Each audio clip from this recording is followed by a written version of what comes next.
was telling Cheryl, she's not being honest with us. She's telling us she dabbled in witchcraft. That's baloney, man. That stuff that's going around through this house at night is not something that happens when you dabble. So anyway, it culminated to us. We were on our way to a camp in Oregon. I was the speaker at a camp. On that trip, we went through an Indian reservation, and it was Winnemucca. It's a large Indian reservation in Nevada. And when we came onto the reservation, and I was driving over 100 miles an hour because we'd had to stop because she would go demonic, and we'd have to stop and rebuke demons. And I was falling behind, and I was going to be late to be the keynote speaker at this event. So I was doing over 100 miles an hour. And when we came onto that Indian reservation, all the doors of the van, we were in a Chevy van, all the doors came open, all the seat belts unlatched, and this spirit tried to throw her out onto the highway at 100 miles an hour. Fortunately, she was a little gal. I grabbed her by the hand. She was on the passenger front. I grabbed her by the hand and pulled her back in. Thankfully, got the van stopped without anybody dying, but it was quite a wild ordeal. There was a spirit that had taken her over, and I said, "Who are you?" And it said, "I'm the power spirit of the Winnemucca Indian Nation." And I said, "What are you doing in Ramona?" And this spirit laughed at me and says, "Ramona, huh? You don't even know who she is. You don't even know who she is."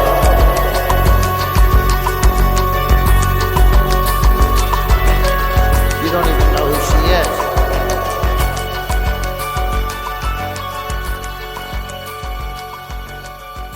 You don't even know who she is. The history of our Earth is so different from what we can imagine. Enjoy the journey. The Smithsonian, if they found out about a large skeleton somewhere, was to go get it. I'm going to assume at least one person is right, because if one person's right, it busts the paradigm. It all goes back to the fallen cherub. And the problem with the modern day church, they have a very truncated view of the supernatural. This backdrop that's just pregnant with all kinds of meaning associated with this Mount Hermon event. Welcome to Blurry Creatures. And this guy defects from the kingdom. That's a big deal.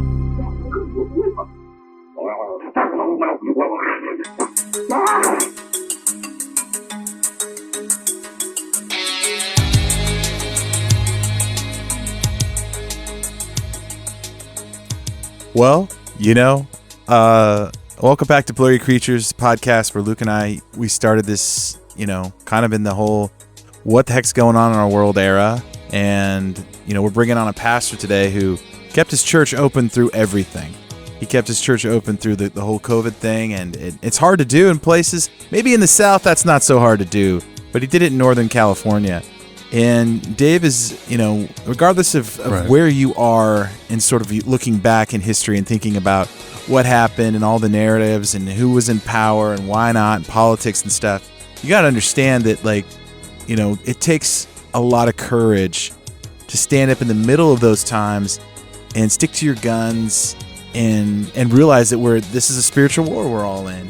And I think we've made a good case on this podcast that, most of us kind of grew up a little bit asleep to all the blurry stuff going on all around us. Unless you have experiences at a young age with the spiritual realm, a lot of it is just stories, and that's how we learned. But today we're praying on Pastor Dave Bryan from Church of Glad Tidings, which hits home for me because that's where I would prepare every tour I was on. I can't believe how, we would practice at his church. And small world. Very small world. But you can see the spirit of Dave in this episode. I hope you guys give this an open mind because I get it. Our podcast can sort of blow the doors off a lot of things. And Luke and I ask questions and sit back and let people take us for the ride. And we don't really grill people or yell at this debate going. It's just, hey, what have you learned? What have you been through about it? In a sort of a comfortable space. A safe space. A blurry space. Yeah. A blurry space. No, and Dave's been in the game for a long time, doing his ministry, and like with a lot of people, deliverance stuff is a hot button, right, in church spaces and Christian spaces, and so Dave's got a lot of years under his belt, interacting with the spiritual realm and then the supernatural, and that's a lot of what we talk about. Whether it be Dr. Mike Heiser in his book The Unseen Realm, it's just bringing the supernatural paradigm back into focus for Christians, and Dave is doing it. He's living it out. He's putting one foot in front of the other in this space. So we're grateful for his time. He's got some crazy stories. Some of these stories, have been out there on the internet and made waves. And so we've been trying to do this for a while. Actually met Dave at Birthright, Tim. Grateful to have Dave on to share his stories and share about his ministry. As with all of our episodes, as Nate said, keep an open mind. And I think Dave's stories are worth listening to and worth thinking about. So yeah, let's get Dave on the show and see what he has to say.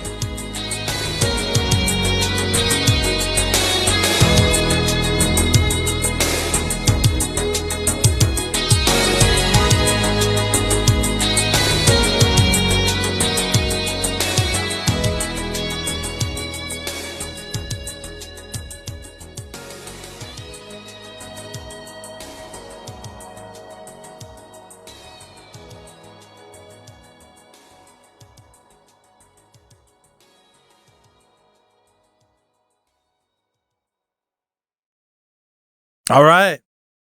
Welcome to the podcast.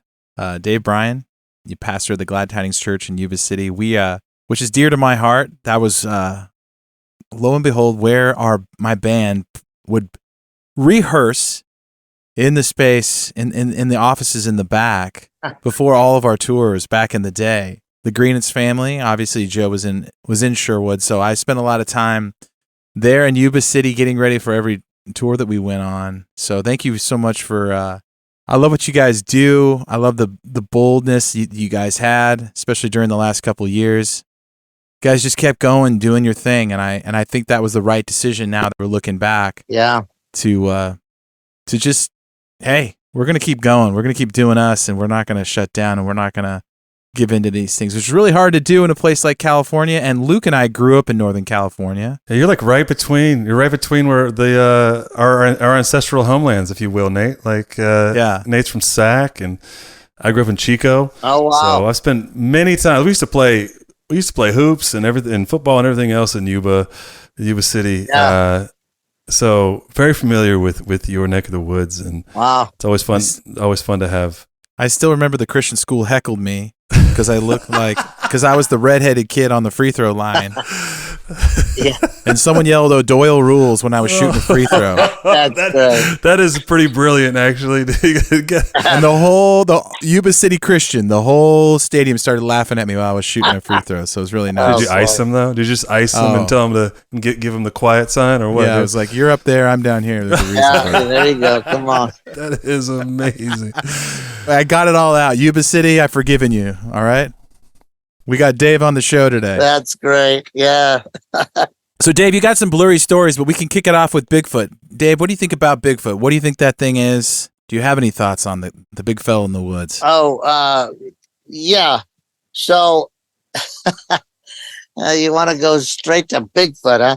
Okay. That's where we always start, man. That's where that's how the show starts. You guys are from Northern California. You know, my thoughts about it. Well, let me start by saying I think that the traditional view of the spirit realm is way, way, way off. So there are demons. They're part of the group of evil spirits, but they're disembodied spirits of the ancient evil dead because they don't have bodies. They try to use human bodies to find expression in the time-space continuum.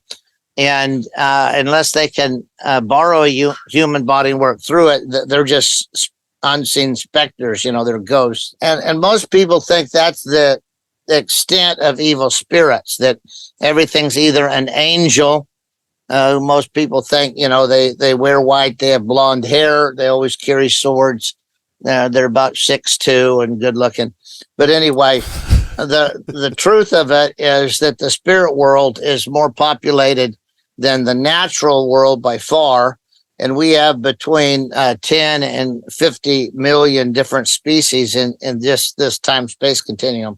So if we start there, then we back up from there and say, of all these spiritual beings, most of them, if not all of them, are either clearly in the service of God or they're clearly opposed to God. That can be argued. Some people think there are, just like the human population, some people think there are beings that haven't made a firm commitment for or against God. And I don't know that it really even matters if we go there or not. But if we say of all these spiritual beings, i.e. non-human entities that exist in the celestial or the spiritual plane, if we divide them into evil spirits and good spirits, then we can begin to say, okay, what kind of a thing might the Bigfoot be?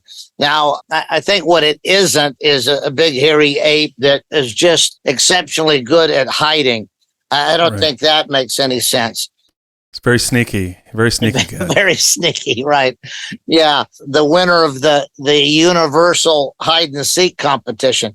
Yeah, that sounds like a T-shirt, Dave. Yeah, I kid. There's a few of those out there.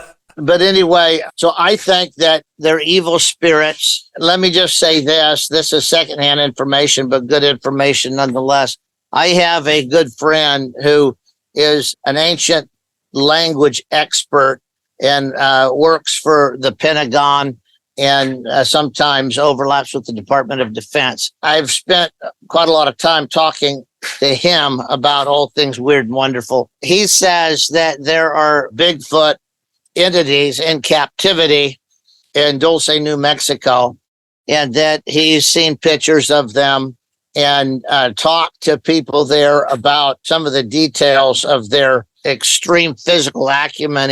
He says they can run like 130 miles an hour and they have superhuman strength. So anyway, of course, as you guys know, just recently, after over 75 years of secrecy in the Senate hearing committee, they are finally admitting that interdimensional entities have been around for, over 75 years, that they've been hobnobbing with the U.S. military, and it's been a litany of cover-ups and lies and the sleight of hand and blah, blah, blah. So that's gone from the tabloids to the Senate hearings where people are testifying under oath about interdimensional entities and, unidentified aerial phenomenon. So everything's changing these days. Well, the Bigfoot appearances, just like abductions and on it goes, the alien grays, the little doctors, all these things that have been appearing, the black-eyed kids, all this stuff that's been happening for years, and really there have been tens of thousands bear witness to them. But suddenly there's some credibility because the Operation Blue Book and the whole military cover-up has come to an end. So anyway, now people are saying, okay, so let's go back and revisit these sightings and these experiences that people had. So I've never had one myself. I have talked to people who have seen the alien grays and Bigfoot, and got a friend who is a writer for Paranormal Magazine. And I met him because he interviewed me over the Anton LaVey situation and his death in 1997. But we've stayed in contact since then. And this might make a story for another time, but he just recently said that there is an Indian medicine man lives up by Mount Shasta that invited him up to connect with the Bigfoot. He says he talks to him every month at the full moon, and they talk telepathically. So anyway, my friend, Brett, he went up there to get in on this, and it was a full moon. As one would, right? You're not going to miss out. Yeah.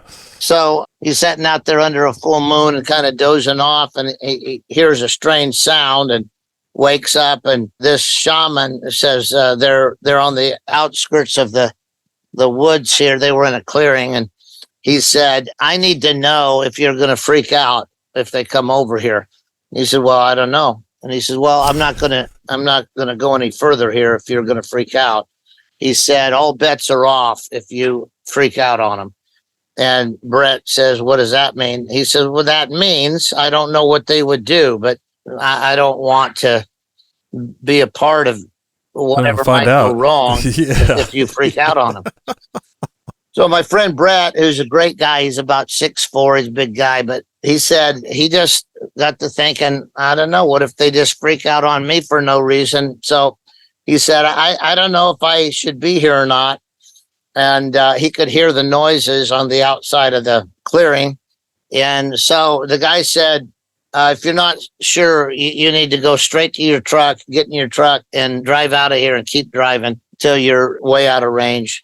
And so that's what happened. He never did see him. I asked him, of course, when I heard about it, I said, Brett, let's take the guy up on it. I'd love to see him and have that experience. And I have my own questions about them. He said, well, I think I PO'd the guy because he went and jumped through all the hoops for me to have this experience. Then I chickened out. So this news is just, maybe 6 weeks old. But I said, Brett, recontact the guy. Tell him that you haired up a little bit. You're not gonna freak out, and you'd like to bring a friend and see if he'll let us make that connection. So we'll see. But so wait, this is coming up, Dave. Yeah, well, we don't have a date set, but where we left it is Brett's going back to the Indian shaman and asking if he'll give him a break for chickening out the first time and see if we can go up there on a full moon and have an experience. I don't know if they'd come out of the woods. If they're truly evil, they may not, because of the presence of Christ, which it's a determinate factor in these encounters. So I don't know if that would work or not. But anyway, if it does, I'll give you guys a holler. Dude, that's right. We want the first. Wow. We want the first story when if you get up there. I'll do that for you. All right, Dave. We'll hold you to it. That is an answer. That is my favorite. What are your thoughts on a Bigfoot? I think we've ever had on the show. Honestly, that is. I love it. Yeah, Dave, you just blew the wheels off so many things, and it's interesting because a lot of things you said. Man, we could just keep talking about this the whole episode, but. You hear truckers talk about. You said they can run at insane speeds. Yeah. You hear truckers say they're keeping pace with them outside the window along the freeway. Right. And then I remember one of the first times my buddy, who was super skeptical, called me one day and he goes like, dude, so the ex-wife of my drummer, he was telling me that his wife saw Bigfoot run down this hill in Kentucky. And she said it was like an Olympic athlete on steroids hopping over logs and just sprinting down the hill and up the other side. And these things are something else, but I love your thoughts, and I don't know if I'd have the balls to go out in the full moon and hang out with squatching friends. Love it's out Mount Shasta too. We didn't even touch on that. There's so much weird stuff. Oh yeah, what's up with that place? Well, it's obviously a major portal. Yeah. Actually, the Sutter Buttes that are right. Outside our windows, actually at Glad Tidings, but. They're a midpoint in a ley line between Mount Shasta and Mount Diablo in the bay. And so there's a ton of spiritual activity on all of those mountains. But Shasta is, of course, by far the highest of those 3 points. And so, that's a major portal, lots and lots of activity up there. And so it didn't surprise me, to hear that it was up on the slopes of Shasta that this was going to take place.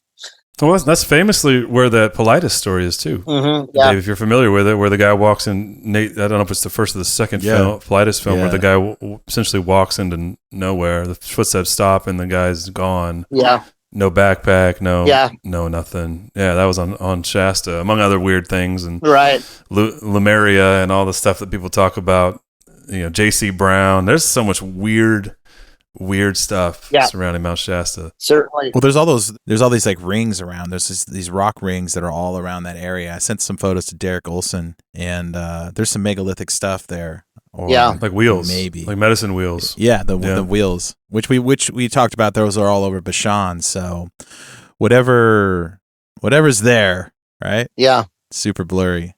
Dave, you mentioned there in the story, one of the stories I know that you've told a few times, that your encounter with Anton LaVey.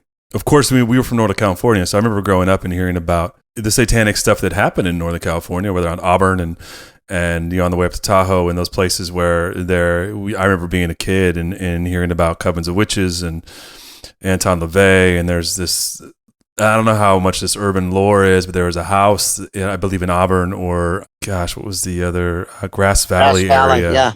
Yeah, where that was like where he lived, and kids would go there, and a bunch of weird activity would happen. But you have a story about Anton LeVay and a wild encounter, and I'd love for you to share that story with us and kind of unpack the things that happened there, because I think it's fascinating what I have heard. And like I told you at the top, like I haven't listened to it because I wanted it to be fresh and first time for us. But I know that it's a compelling story that involve a lot of blurry things happening. A lot of blurry things.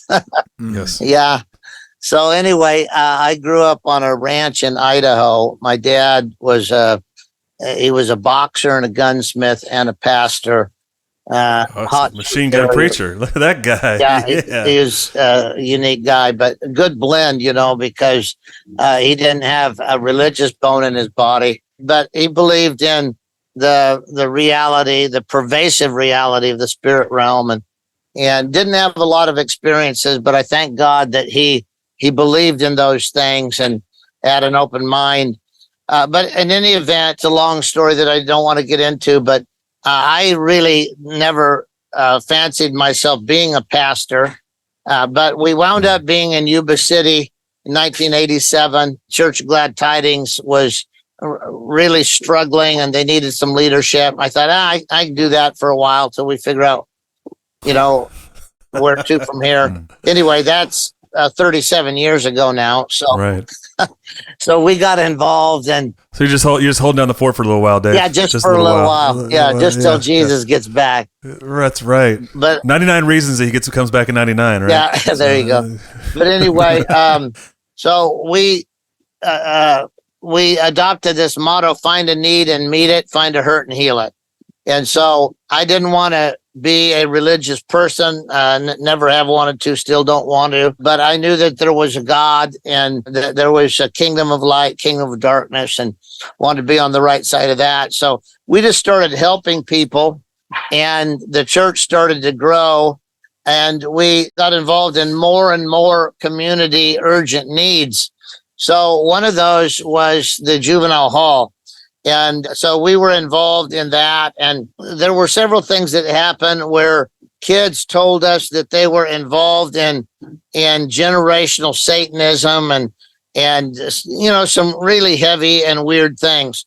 Well, I had also snooped into the Juan Corona murders. I don't know if you're familiar with those, but the Juan Corona murders are the largest satanic mass murders recorded in American history. And they happened not only in Yuba City, they actually happened.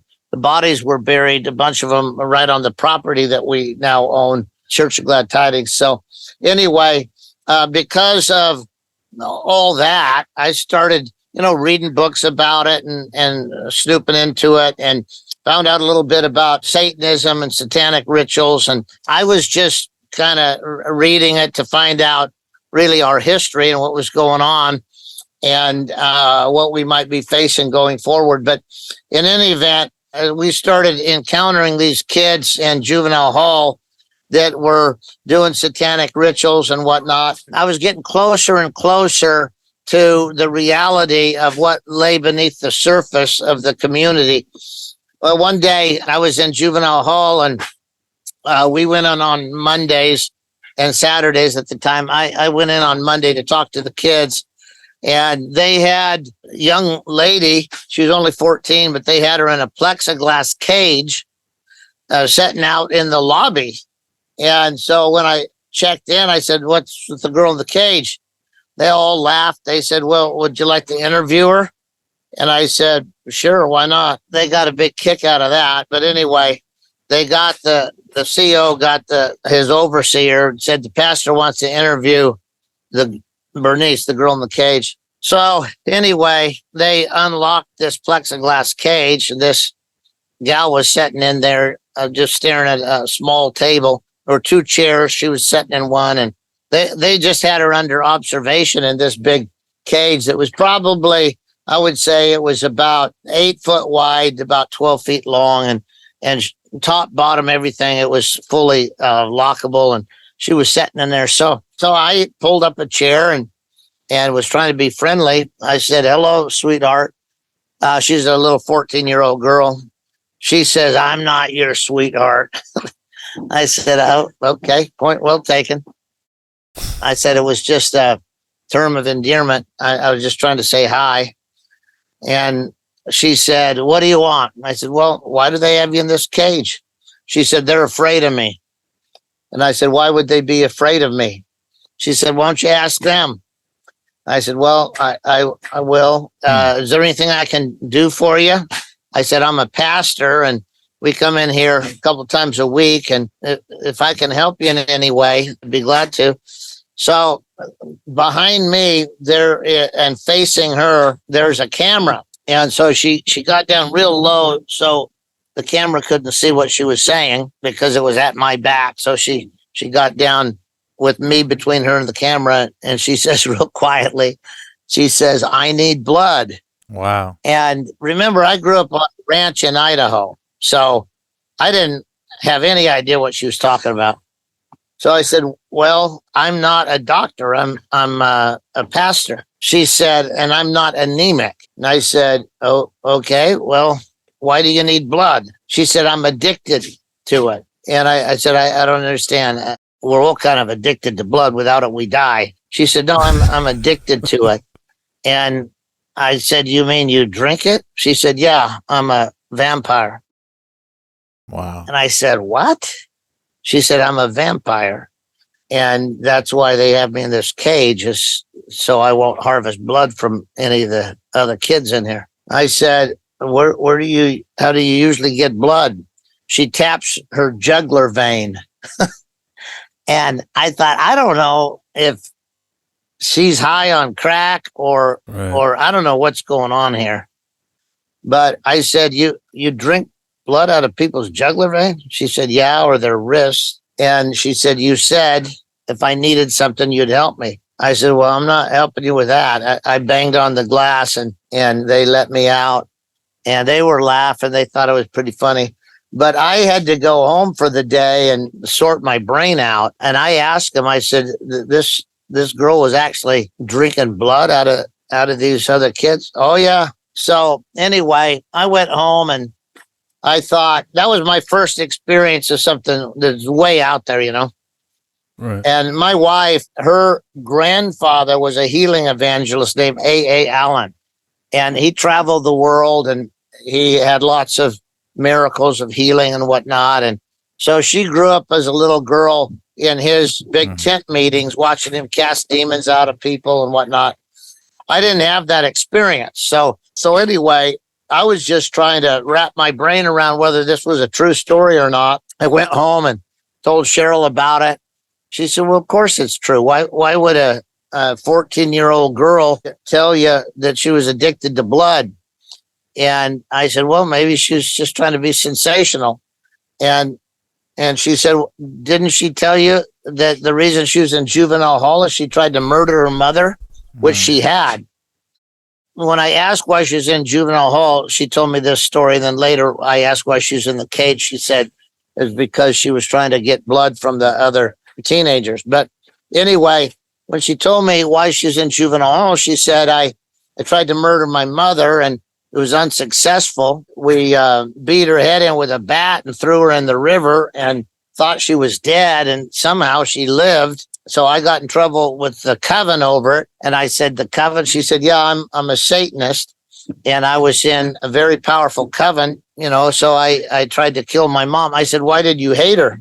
She said, "Oh, I didn't hate her, but did a Judas ritual against her because she was trying to get out of the coven." And of course, at the time, I didn't know what any of these things meant. So I said, "What's a Judas ritual?" He said, "Well, that's where you betray somebody close to you." And so we took her out to the foothills to a campfire, but we planned to kill her out there. And we thought we had killed her, threw her body in the river, and somehow she survived. So now they found out what happened, and now I'm facing a lot of years for attempted murder. So anyway, So when I was talking to Cheryl about it, she was very compassionate. That's my wife. I was thinking, geez, Louise, I almost got attacked by a vampire, and your compassion is all going out to the vampire. But anyway, she said, oh, that poor girl. Can you imagine what kind of life she's had to be 14 years old, having already tried to kill her mother and being addicted to human blood. So anyway, I tell you all that because later we met her mother. And the way that happened is we were just having a regular weekend service. There was a prophet from Borneo that had prophesied over Cheryl and I. We were about to be face to face with the devil, and we weren't ready for it. And wow. I told him, his name was Jack Sisler. I said, Jack, I don't want to be face to face with the devil. I'm just trying to help people, be a nice guy, help runaway teenagers. I want to pass on that face to face with the devil part. Yeah. And he said, well, you need to read the book of Jonah. When it comes to the will of God, you can do it of your own free will, or you can do it the hard way, and you'll be lost in a storm, swallowed by a great fish, and puked up on the beach. But one way or the other, you're going to make it to Nineveh and do what God asked you to do. So anyway, when I asked him about that, he said, well, God showed me you were supposed to be on the front lines of spiritual warfare and teach a lot of people how to do deliverance of spiritual warfare. So anyway, that's the backdrop to our story. Now, I'm reluctant, not really wanting to do that, but I met this girl in juvenile hall, and a few weeks later, we were having a meeting at Glad Tidings and invited people to dedicate their lives to Christ. I think 6 people did that morning. One of them was a really rough-looking gal that had metal braces on her face and screws into her jaw. And so I thought she'd been in a bad wreck. But anyway, come to find out, the next day she called and asked if we would come get her. She said, witches are trying to kill me. If they find me, they'll kill me. And I didn't know what to think of that story, but we picked her up. God spoke to my wife that we should let her stay in our house. And so we brought her into our house along with our boys there was a 12-year-old, a 14-year-old, and a 15-year-old at the time. But anyway, we brought her into the house, still didn't know who she was. Long and short of it, through lots and lots of wild experiences that we went through, figured out that her real name, she was going by Ramona Jernigan. Her birth name was Ray LeVay, and her father was Anton LeVay, and she had been conceived in a satanic ritual with an Illini Indian witch back in Illinois. They're the power brokers of North American spiritism because their patron deity is the Thunderbird, or the Piazza bird, as they call it. And that's the top of the totem pole, which the totem pole is the power structure of the spirits that the North American Indian tribes worship. But anyway, the strongest one is always on the top, and that's the Thunderbird or Firebird or the Piazza bird. Yeah. So anyway, Anton LaVey had done a power convergence to merge the powers of the Church of Satan with the powers of the Illini Indians. And so the whole idea was a sex ritual. Of course, Anton LaVey was big into sex rituals, which he learned from Crowleyan. But anyway, they did a sex ritual. Ray was conceived in that sex ritual, and she was slated to be a bride of Satan. You probably know about that. There was a worldwide offer for people to bring women that had been completely defiled to the point that they might qualify to be the bride of Satan.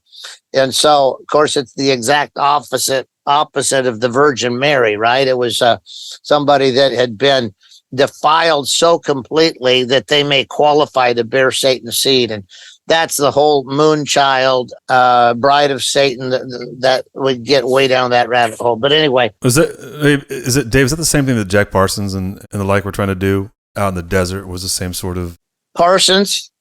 Yeah. Well, Jack, what they were trying to do out in the desert was the Amalotron working. They were the Babylon workings, yeah. Yeah, they were actually trying to conjure an elemental. And an elemental is something that comes into our realm and assumes a permanent form.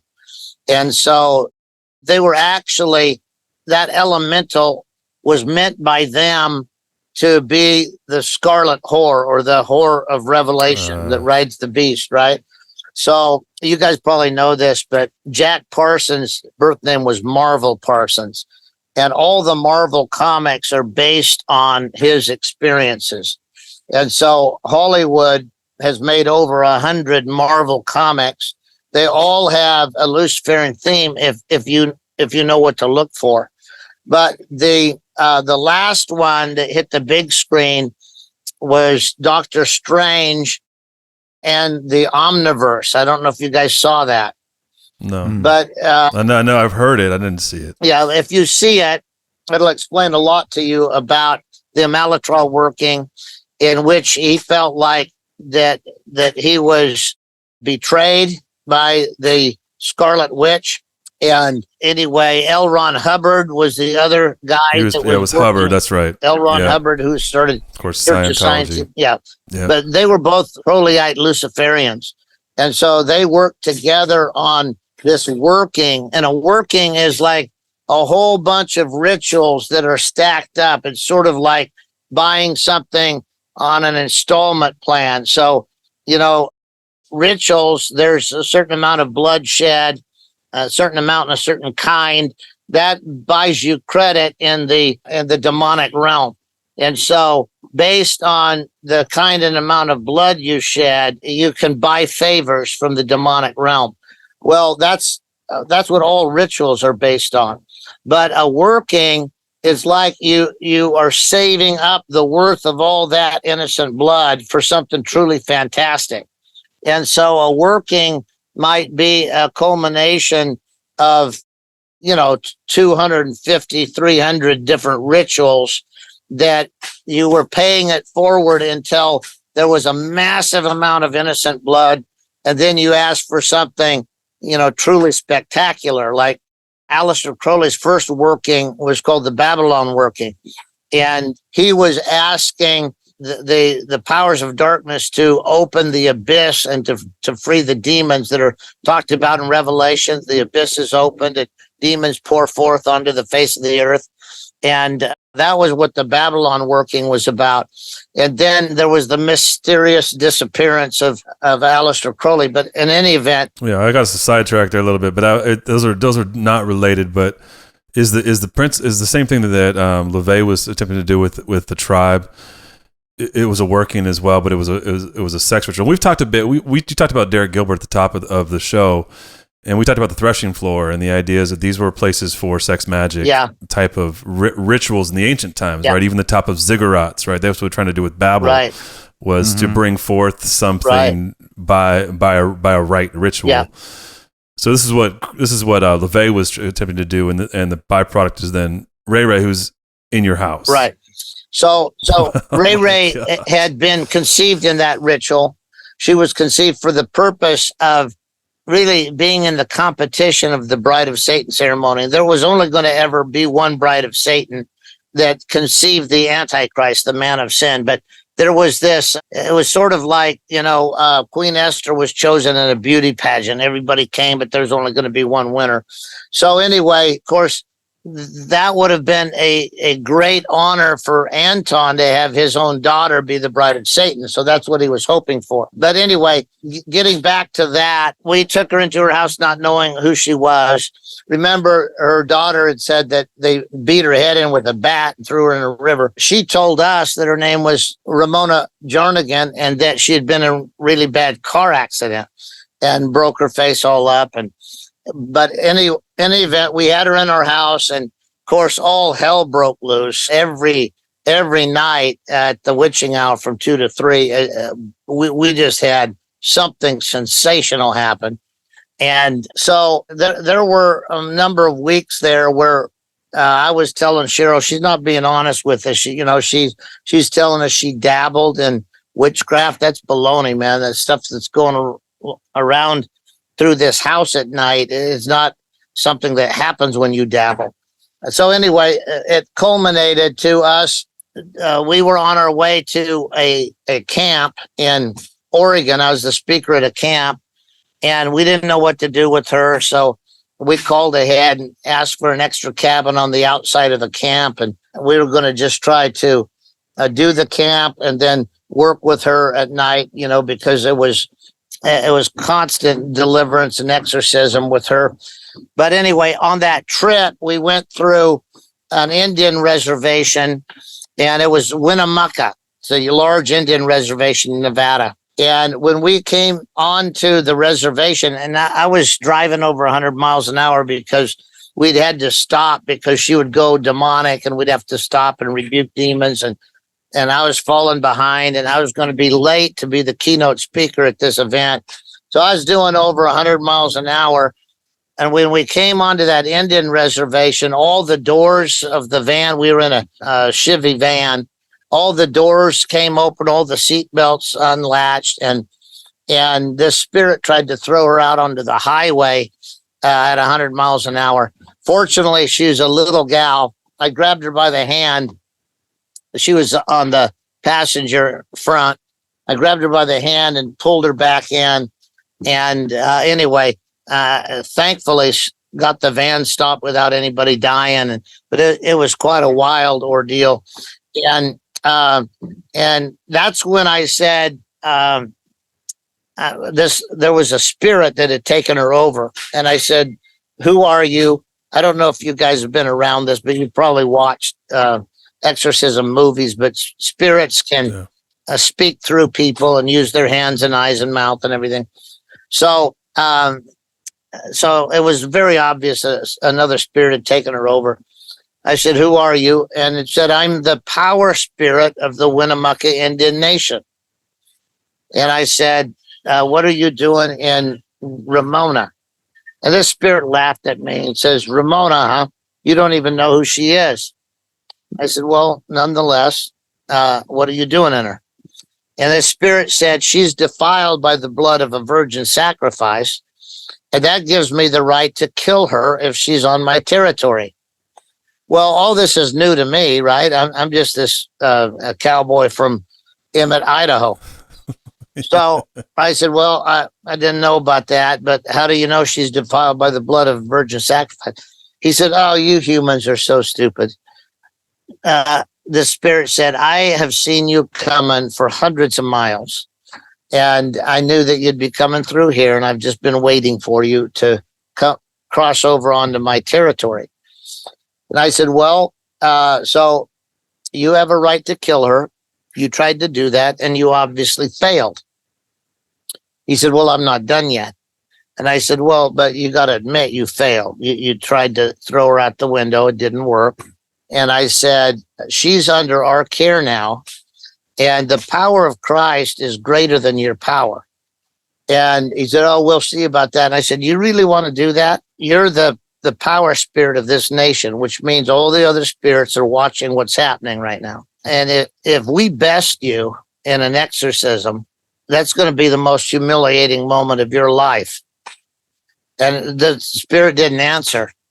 And I said, "Listen, you know the power of Christ is greater than your power. So if you don't want to be humiliated here in a home game, why don't you just leave her alone and we'll take her off your reservation and never come back?" And the spirit says, "If you come back, I have a right to kill her, right?" I said, "Okay, if I come back, you have a right to kill her, but we won't be coming back." He says, "Okay, but a deal's a deal. If she comes back, I'm going to kill her." So anyway, the spirit left quietly. She came to her senses, didn't know what had happened. And I was angry because we had almost all died. And so she noticed I was angry and asked why. I said, "Well, I'm going to take you off this reservation and we're going to talk about it." Well, when we got off the reservation, I got her get out of the van. And I said, "I have asked you many times if you were lying to us. You've always said no. Your story doesn't match up. You've done a lot more than dabble in witchcraft and use a Ouija board. And you've been lying to me about it. A spirit just took you over, almost killed the whole family, and said you were defiled by the blood of a virgin sacrifice. And I want to know who the virgin sacrifice was, how you got involved, and who you really are." So she said, "Well, if I tell you, do you promise you won't kick me out of your family?" I said, "I'll tell you what, Ramona," that's what we were calling her at the time. I said, "I'll tell you what, Ramona, as long as you are honest with us we will go to hell and back for you and help you get free. But the minute I find out that you're lying, all bets are off. We're going to put you out of our house and out of the church, because truth sets people free. And you've been lying about everything that has to do with you. So who was the virgin sacrifice? She started crying. She said it was my little sister, Delina Starr. And I said, you killed your little sister. She's crying. And she said, I didn't want to. He put his hands over mine and made me do it. I said, who's he? She said, my dad. I said, who's your dad? She said, you promise you won't reject me? I said, yep, I promise. I need to know who your dad is. She said, Anton LaVey.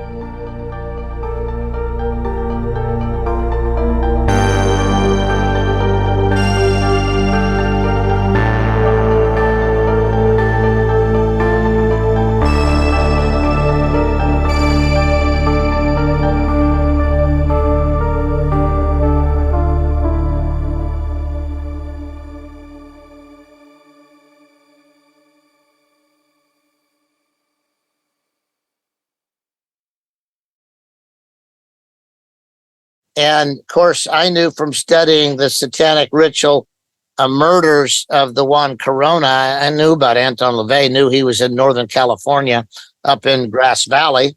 So I just thought, oh, wow. So I said, okay, Anton LeVay is your dad. What's your real name? She said, Ray LeVay, but I don't want to go by that because it's an evil name. Yeah. I said, okay. What name do you want to go by? She said, I want to change my name to Deborah Joy Bryan. Bryan is obviously our last name. So anyway, I said, well, if you will be honest with us, we'll adopt you. You can change your name and we'll face this together. But I don't want to ever again find out that you were lying to us. And so she said, okay, well, if I'm going to be honest, I never got in a car wreck. And I said, okay, how'd your face get all broken up? She said, well, my daughter tried to beat me to death with a bat and threw me in a river, and angels of God came and rescued me. Well, you know, I'm sitting there thinking, this is totally bizarre. And I said, is your daughter half black? She said, yeah. How do you know? I said, I was in a cage with her. I said, is she a vampire? She said, yeah, she is. I said, yep, that'd be her. I was in a cage with her. And she told me what happened to you, and that she was trying to get your demons because you were trying to get out of the coven, and she wanted the power that came from your demons. She said, yeah, they did a Judas ritual, tried to kill me, but God saved me. And so she said, now that you know that Anton is my birth father, the Church of Satan is going to try to destroy you and your family and your church. And I said, well, the power spirit of the Winnemucca Indian just tried to destroy us and didn't work. So we're just going to push our chip to the middle of the table and bet on God. Yeah. So anyway, that's how we found out who she was. And that was in June of 1997. The rest of June, July, August, September, October, it was wild every night. And of course, that's when we learned so much about spiritual warfare and deliverance, as the prophet from Borneo told us we were going to. But anyway, that led up to Halloween. And during that time, Anton LeVay would astral project into her, which is identical to the demonization.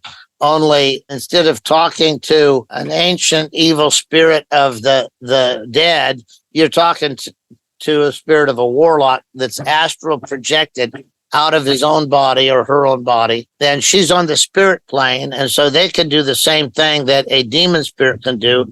If they have a right to enter a body, they can come in and talk through them and punch you in the face, kick you in the crotch. They can do all the kind of things that that comes with the power to animate a physical body.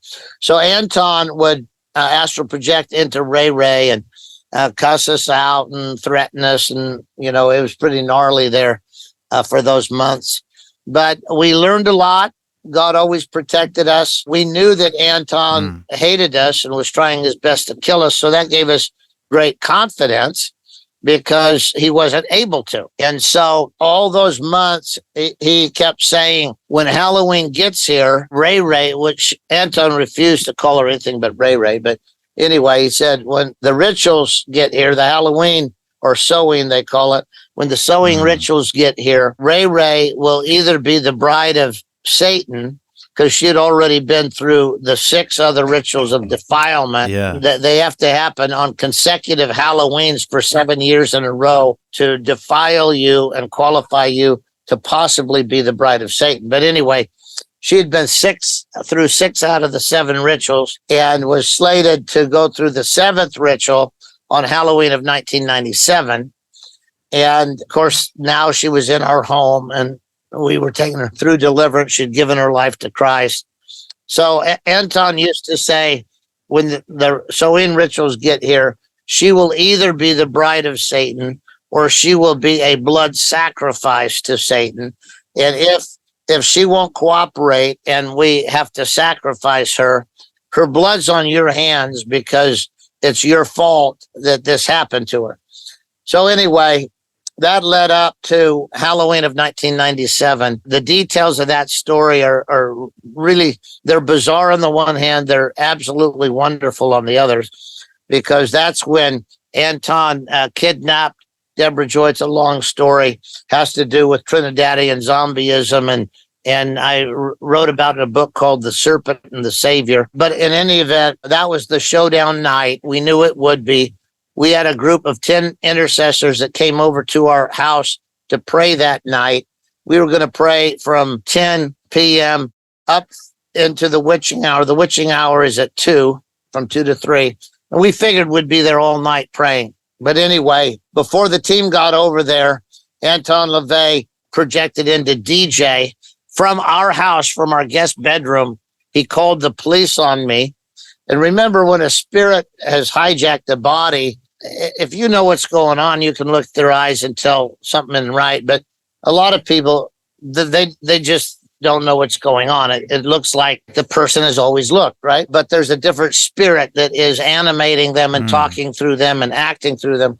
So anyway, from our guest bedroom, she picked up the phone and called the police and said she's being held hostage in our home and had been for the better part of the year. And that I was raping her and torturing her and keeping her confined in our upstairs. And so she was calling in a 911 kidnapping call.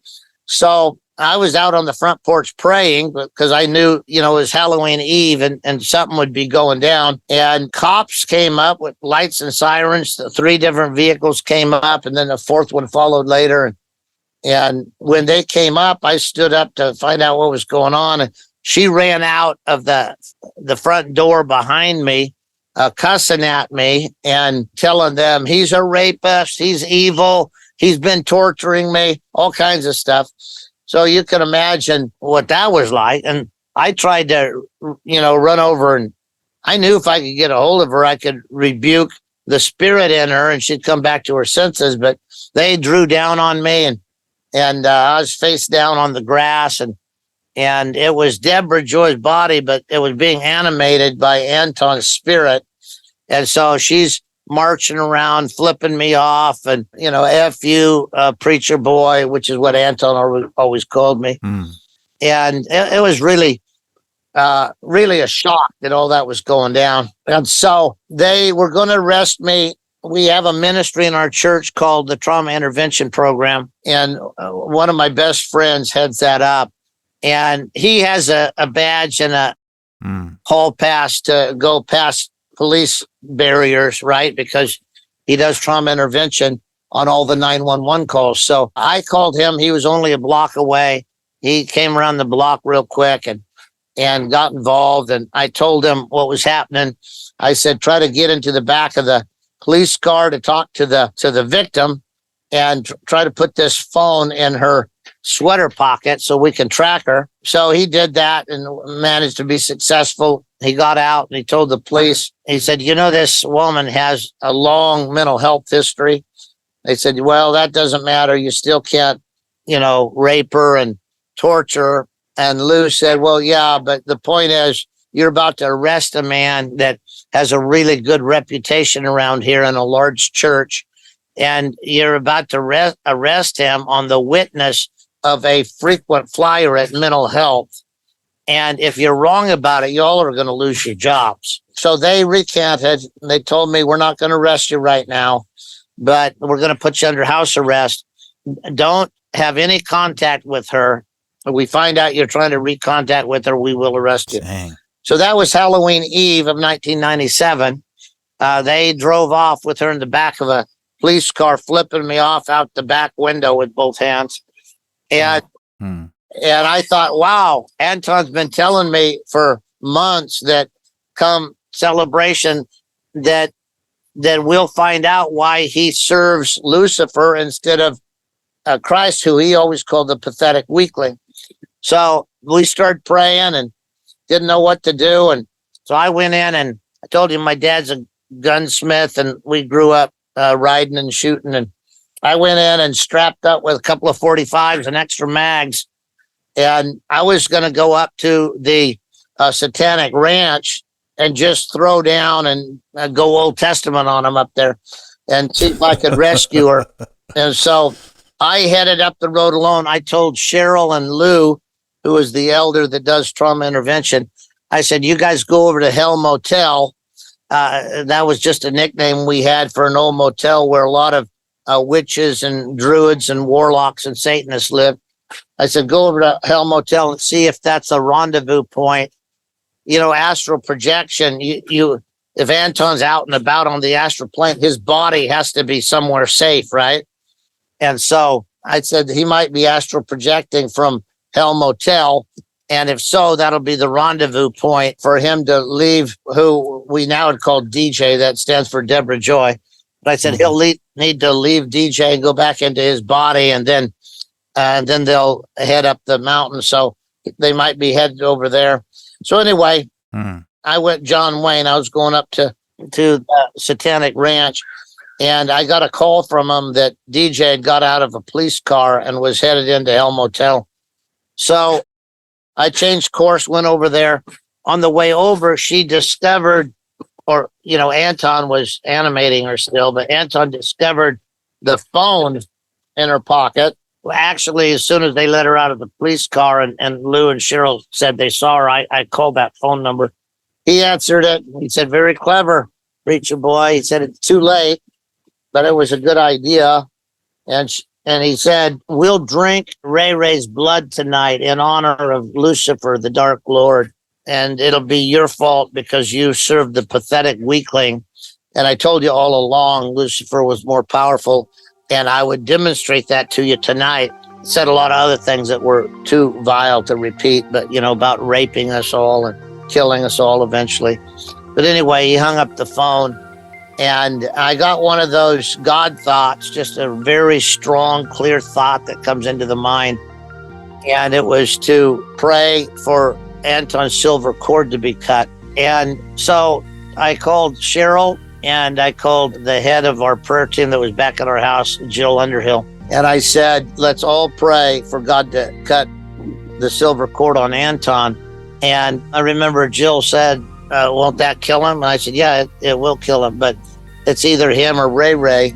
And we're not going to let him kill DJ tonight. So I'll pray that. So I was standing in the road with the car door open and praying for God to cut Anton's silver cord. It was about 10 o'clock, maybe 10 after 10 on Halloween Eve. Suddenly DJ came running out the door and said, help me, Dad, help me. We got her in the car and started driving home. And she said, Anton bounced, which is a term that means someone who has ventured out onto the astral plane is trying to get back into their body, but they've been out too long, or for some reason, they can't re-enter their body. Let's all pray for God to cut the silver cord on Anton. Let's all pray for God to cut the silver cord on Anton. Let's all pray for God to cut the silver cord on Anton.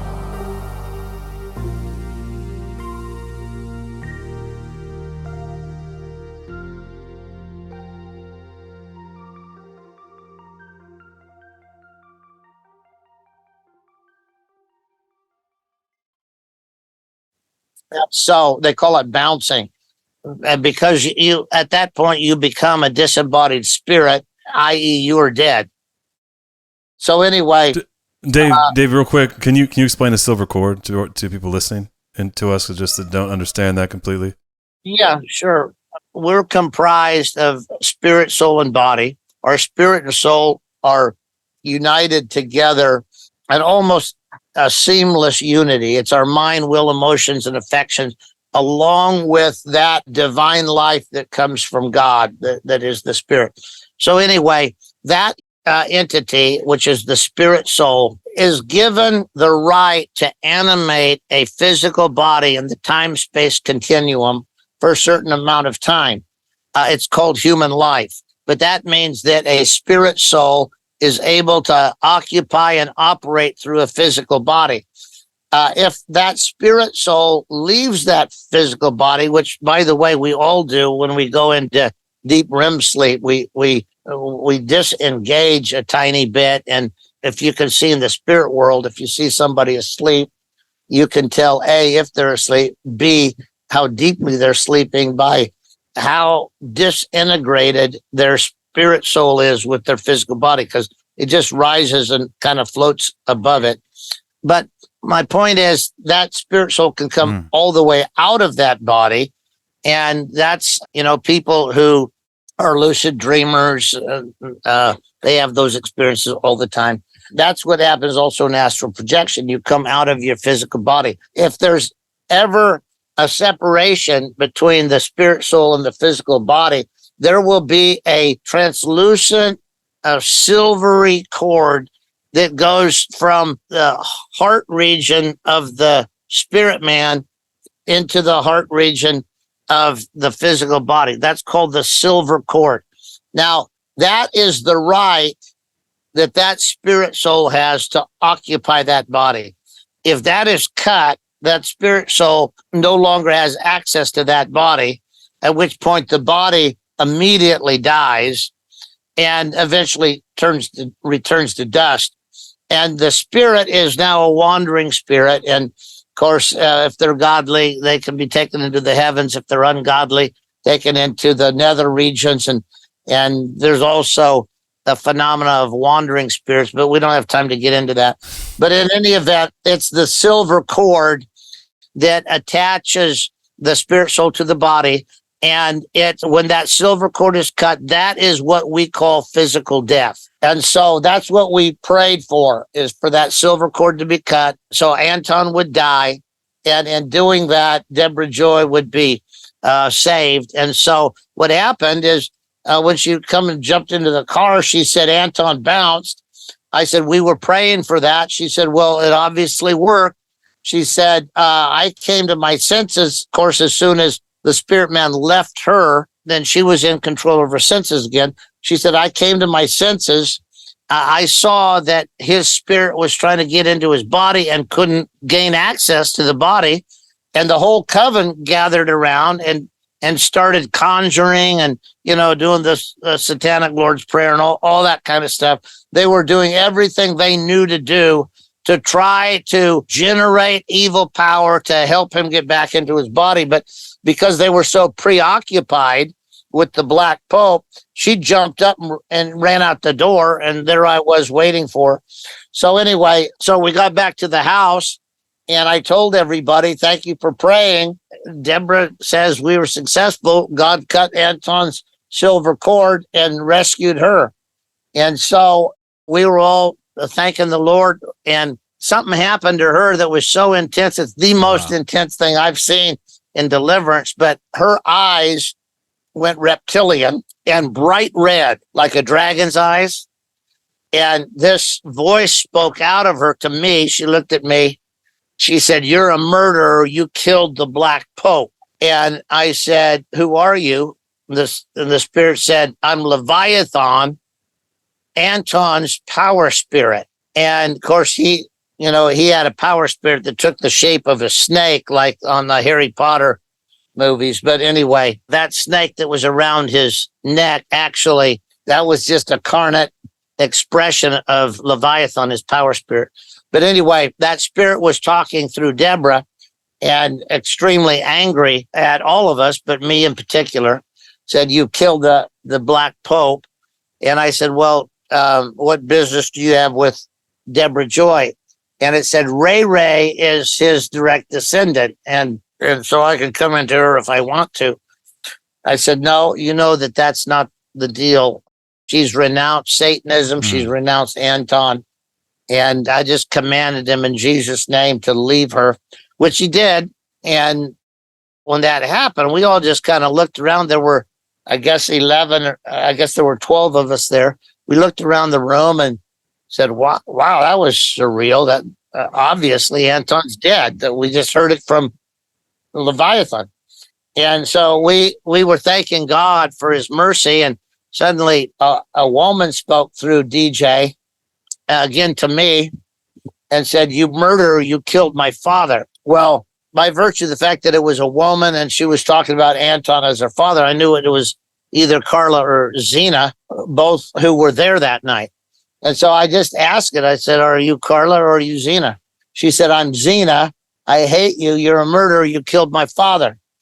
And I said, "Well, only God has the power to do those things, but we did pray that he would do it. And he obviously saw fit to do it." And I said, "So here's the deal, Zena. We asked God to cut your father's silver cord because he had left his body and was in DJ just like you are right now. So if you don't immediately leave her, we're going to ask God to cut your silver cord." And she instantly said, "Don't do that. I'll go." And she was gone. Wow. And so we all looked at each other and blinked a few times and said, "Wow, that's amazing." Obviously, Anton's dead, and the coven knows that God cut a silver cord, and they respect that. So, we worshiped the Lord and talked and prayed and celebrated that night. Then, of course, the next day, we heard news that Anton had died, though the Church of Satan wouldn't allow for news of how he really died to get out. So they said that he had a heart attack and was down in the Bay Area and blah, blah, blah, blah. Michael Aquino wrote the official Church of Satan statement about what happened that night, but they put it the next night. And that's why, I don't know if they've changed it, but Wikipedia said there's some confusion about when he actually died. But we know when he actually died because we were there.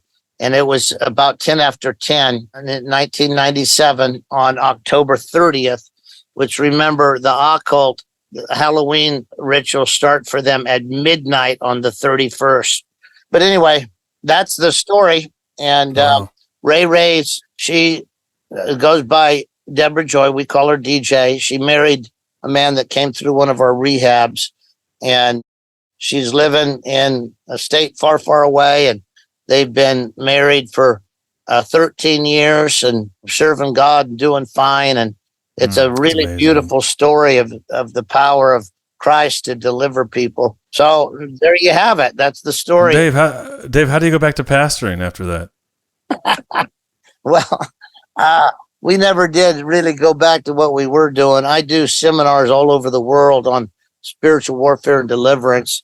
And I've written one book. I'm writing 3 others right now. The book I wrote is called The Serpent the Savior. It tells the story basically that I told you just now. And then I'm writing one called All Things Weird and Wonderful to tell about some of the stories I've been involved with since 1997. And then I'm doing a sequel to that is a little hairier, a little wilder on occult level deliverance. because you talk about blurry, things get downright blurry. But anyway, one book a lot of people will be able to read. If they make it through that, okay, still have heart for it. I'm doing a book called Slaying the Jabberwock, and that'll be stories of occult level deliverance. And then I'm working on a book called The Warrior's Field Manual to Spiritual Warfare and Deliverance. So anyway, I still pastor the Church of Glad Tidings. We're still involved in finding, meeting urgent needs, find a need and meet it, find a hurt and heal it. We still do a lot of compassion ministries. But in addition to that, we do a lot of deliverance. We, at our church, every other Tuesday night, we have a strongholds class, and we do tearing down the strongholds of whatever subject it happens to be. And then we pray deliverance over people, much like the movie that's out now, Come Out in Jesus' Name. I don't know if you've seen that, but anyway, it's a story of Greg Locke and how they got involved in deliverance. But we've been doing that for 30 years now. And so it's a regular event around Glad Tidings. Dude, Dave, we're going to need to do like a part 2 of All Things Weird and Wonderful and get into some of those stories. Seriously, I'm being serious. That was like 10 podcast episodes worth of stuff that you dropped there. Yeah. I know, from the Thunderbird to the Silver. Yeah, there's a lot. It's interesting. One of the things I thought about, and I don't know if you've ever found the correlation, but when you were talking about when you met with the daughter in the vampire cult, that's very eerily similar to what happened with Rod Farrell. The story of the vampire cult, that was in '97. Yeah, when they had the vampire cult, and they ended up murdering the girl's mother, and yep. It was very eerily similar to what was happening, almost at the same time as what DJ's daughter there was attempted to do to her. Yeah, right. So I found that just eerily strange, because that's a very well known. There's like a movie about the vampire cult and Rod Farrell and him. And the murders that they went on, and they lived or attempted to live as vampires, but the things they were doing is very, very similar to what the things you described with the Judas ritual and that. I have a question for you. Yeah. Why do you think some pastors sort of get baptized into the blurry verse and know a lot of what you're talking about, and other pastors seem to be like everything we talked about? It's like a conspiracy theory to them, and they're trying to lead people, and we're trying to combat and have spiritual warfare. But it seems as though, like we found on our podcast, we found sort of a lane, because everything you're talking about, at this point in our show, I think early on in the show might have been a little bizarre, but now where we are 3 years into this, it's not. And why do you think that's the case so often in the church? Well, first of all, let me say that the further away you get from Western Christianity in the world, the less that is the case. So if you go into some of the African nations or deep into India somewhere, or the islands of the sea, there's a pervasive understanding of spiritual realism. So in a nutshell, the problem with the West is that we have done exactly what the Bible tells us not to do. The Bible says, do not lean on your own understanding, but in all your ways, acknowledge the divine. Acknowledging the divine is all of the above. It's a pervasive realism in the spirit world, because God created everything, the fallen ones and the angels of light and everything in between. It's all God. It's the creation of God. And it's the realm of God, the realm of the spirit world. Well, rationalism, which of course came through Rene Descartes and what we call the Enlightenment, which spiritually speaking was an endarkenment. But rationalism basically says, if I don't understand it, I don't have to believe it. Well, rationalism does exactly the opposite of what Scripture tells you to do. Rationalism leans on its own understanding, and that becomes the filter for truth. But if you honestly read Scripture, it's an extremely supernatural book. Old Testament, there's supernatural realism all through it. In the New Testament, supernatural realism all through it. And so in the West, Western Christianity is really not biblical Christianity. It's been defanged, so to speak. It's been castrated. It doesn't have any life or virtue left in it because it's just a Western form of religious rationalism. And see, I speak about this all over the world, but in America, people are scared to death to have me come to their church because they're like, well, you're not going to teach about exorcisms, are you? You're not going to talk about angels or demons. Well, that's really the subject of the Bible, is the interaction between real celestial beings, both fallen and those that are in the God's team, of God. kingdom team. But anyway, that's what the book's about, is this convergence on earth of these kingdoms fighting for one another, to the point that when Jesus' disciples said, what should we pray for? He said, pray that the kingdom of heaven will be established in the earth, so that the will of God can be done in the earth in the same way it's done in the heavens. And though that is the central theme, that's what Jesus told his disciples to pray about. The church in the West doesn't believe that. They don't even believe that it can happen or will happen. They're certainly not a part of making it happen. And so I have very low regard for Western religion. I call it the great American religious enterprise. And it's essentially powerless. It's void of efficacy for anybody. It does nobody any good, which is why America fell to hell in a handbasket with a church on every corner.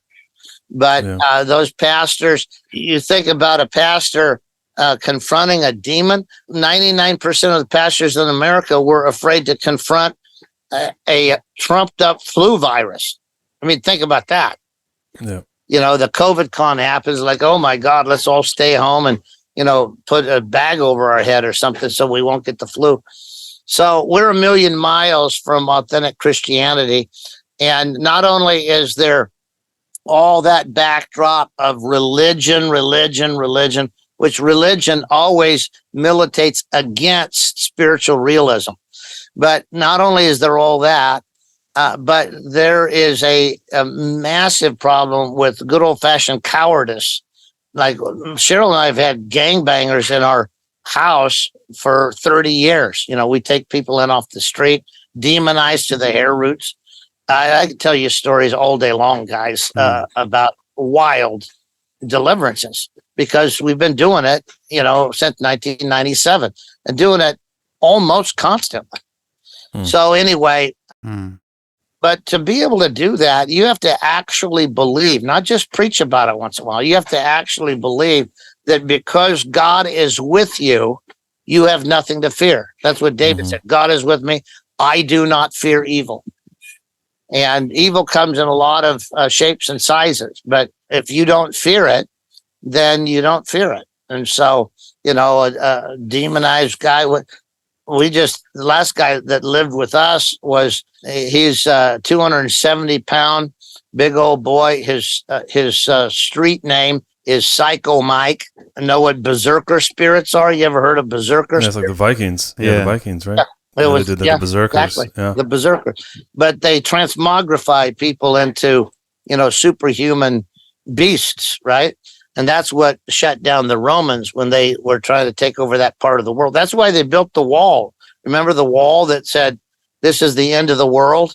What they were saying is, whatever the heck is over there is otherworldly. This is the end of the world as we know it. That's because of the Picts, the P-I-K-S, the Picts. They were Odin worshipers, and they conjured berserker spirits. And one berserker would take on a whole Roman legion. And so anyway, but my point is, here we had Psycho Mike, who had berserker spirits living in our guest bedroom.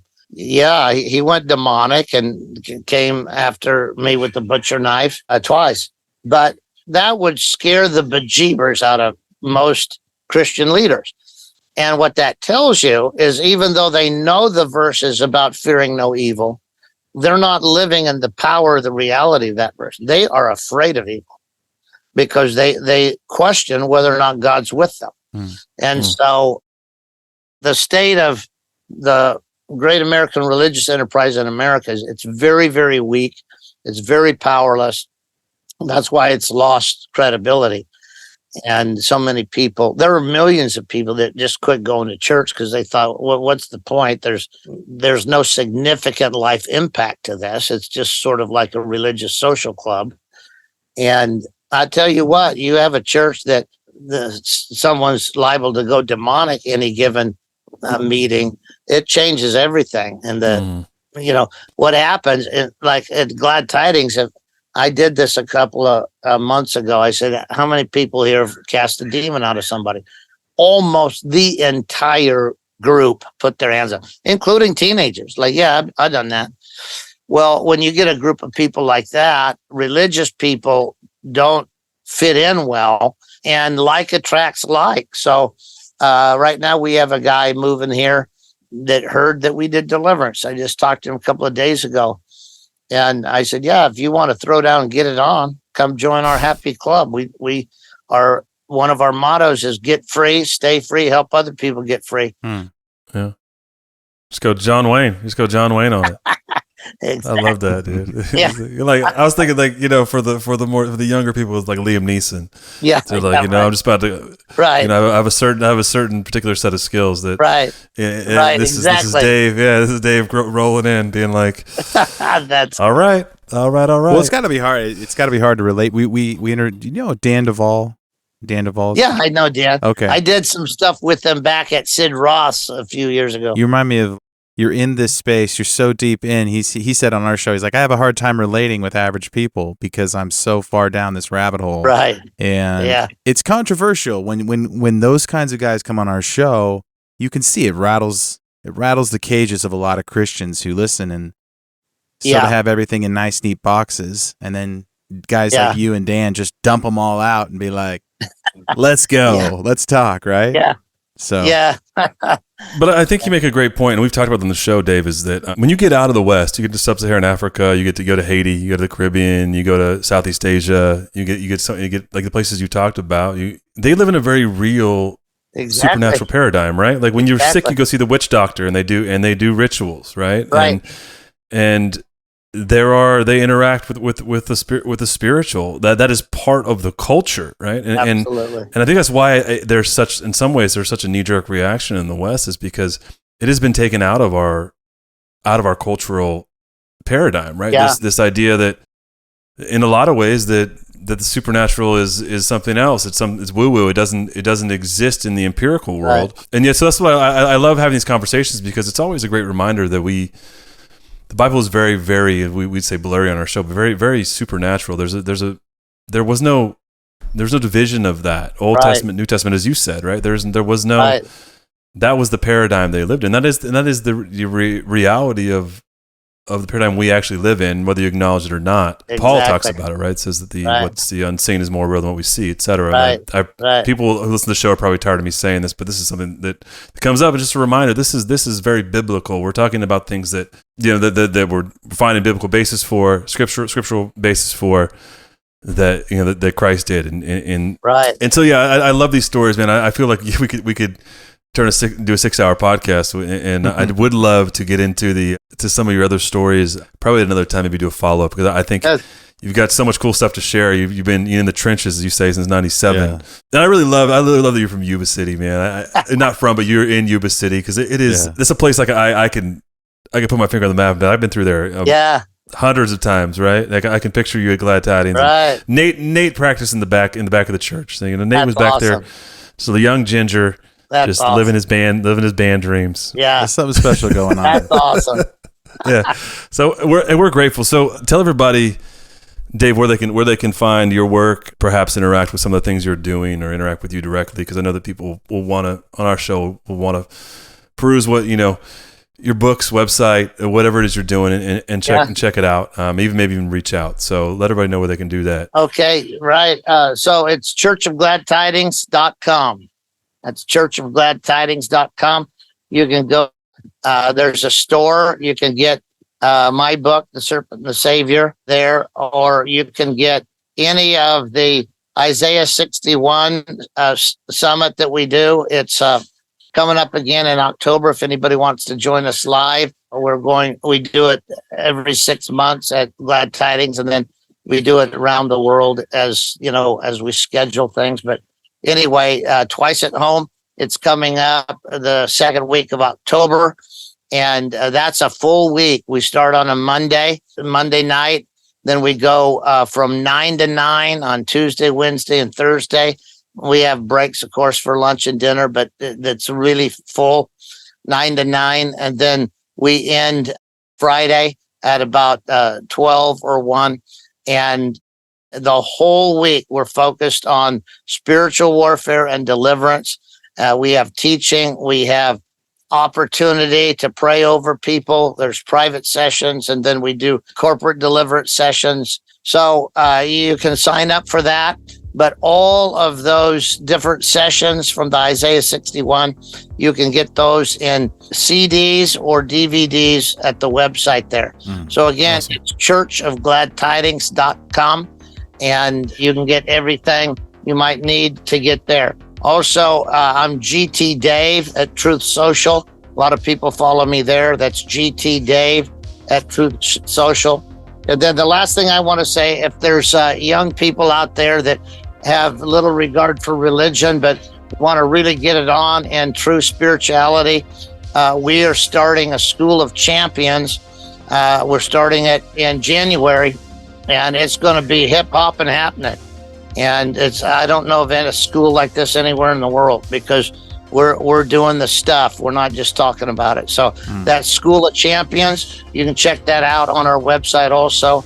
And if you're, it's not for the faint of heart. So, but if you want to shuck it down to the cob and get it on, then think about School of Champions, because it'll change your life. I guarantee you that. I love it.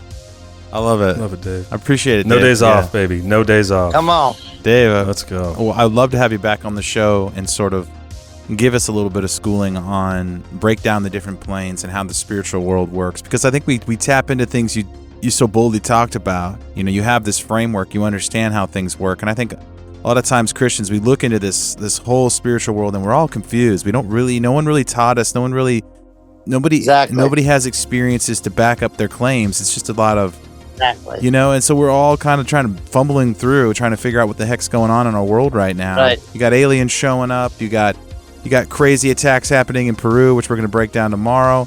You've got, you've got disclosure happening on a government level. You've got Bigfoot coming out, and you're going to go hang out with them. So, yeah, don't forget about us there, man. I won't forget about you. That is so wild, bro. But you bring, you got guys chasing you with knives every other day. And it's cool. It's cool. It's very encouraging to hear your story. Thank you for coming on our podcast. We have we've got a lot of people who know something's going on out there that don't necessarily know where they fit in, but they've had blurry experiences, and a lot of people are coming back to God. And I think this podcast has changed Luke and I's life.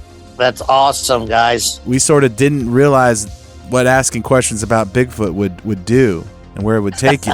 Yeah, but hey, man, your answer still it's on the Mount Rushmore of blurry answers about thoughts on Bigfoot. So you made it, Dave. That's right. Put you up there, buddy. All right, well, guys. Hey, great for your time. Thanks for your time today. Thanks, Dave. Have fun and on your vacation. If you can play Pebble there in Carmel, let me know. That's on my bucket list, bro. Okay, All right, guys. God bless you. Thanks, Dave. Dave. Yes, sir. See you.